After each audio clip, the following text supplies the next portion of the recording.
I would tell you that if you are alive and not dead, up till now, in a purist definition, you have always had 100% of your needs met. Oxygen is a need. If I take oxygen from you for a very brief period of time, you will cease to exist, i.e. you need it. Water is a need. It is a longer time that I can deprive you of water, but in a relatively short time versus human life expectancies, if I take the water from you and you get no water, you will die. Food is a need. Food is a need. Again, you can live a lot longer without food than water, but if I deprive you of nutrient for long enough, you give you water and air, no nutrient, pure plain tap water, eventually you will die. You'll get sick and die. So those are like on a strict standpoint. But if humanity is to thrive, we also need other humans to be able to exist together in a way that doesn't involve us all stabbing each other with knives all the time. If humanity is to fulfill all of the promises of permaculture, we kind of need some recreation in our lives. We don't have to be fully purist with this. But when we say needs, we do have to be clear that we're not saying everything that anybody can come up with, that anybody wants at any moment has to be met, or it's not permaculture. And I know that sounds crazy to most of you guys listening to me today, but there are people that are part of this whole culture, this whole community we call permaculture, that do think that way. Well, anything I want, I should have. And that's a generational problem to a large degree. The most recent 3 generations are the most predisposed to this idea that whatever I want, I should have. And if I don't have, somebody should give it to me.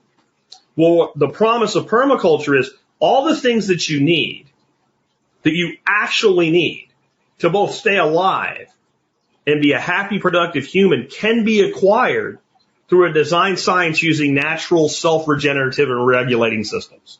We don't have to do all this harm to meet those baseline requirements.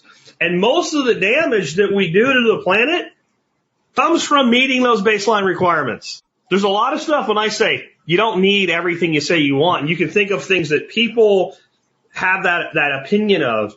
The amount of environmental degradation being done so that they can have those things pales in comparison to the amount of environmental degradation being done by farming corn, soy, wheat, potatoes, and rice. More environmental damage is done farming that big 5 list of crops than just about anything else that humans do outside of mining operations and some of the things we do with fossil fuels. And a lot of what we do with fossil fuels and mining is so we can farm those big 5 products. And so if we can meet the caloric needs of healthy food for humans, we get rid of without doing damage to the environment, without harming the earth.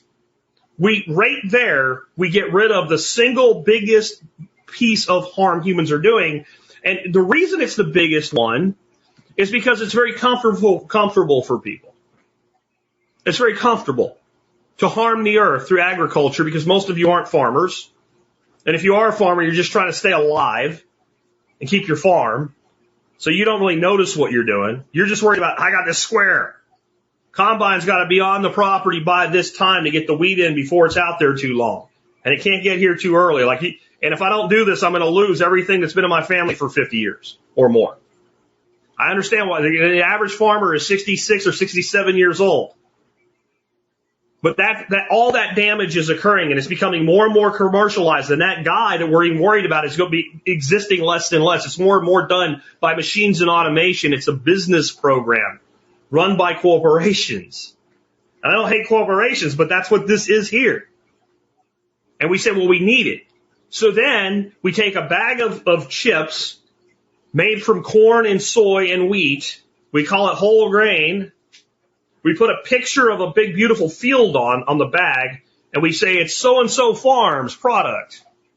And everybody feels good about it and doesn't think for 1 minute about the environmental damage of plowing that field every year and killing every single bit of life in that soil every time you do it.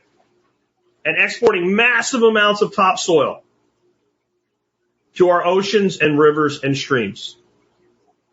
The number one thing that this country exports, the United States of America, the breadbasket of the world, the number one export we have by tonnage, we get no money for, and it's one of the most valuable things we own. Get no money for it, and it's lost and it's gone forever, and it's topsoil.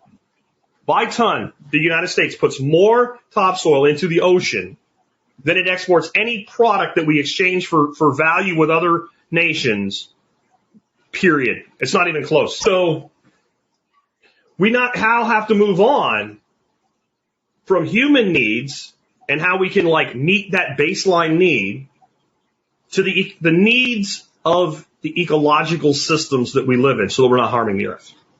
So what is an ecological system? This is the hard thing for people to understand. Everything that you ever look at anywhere is an ecological system of some sort if anything is living there.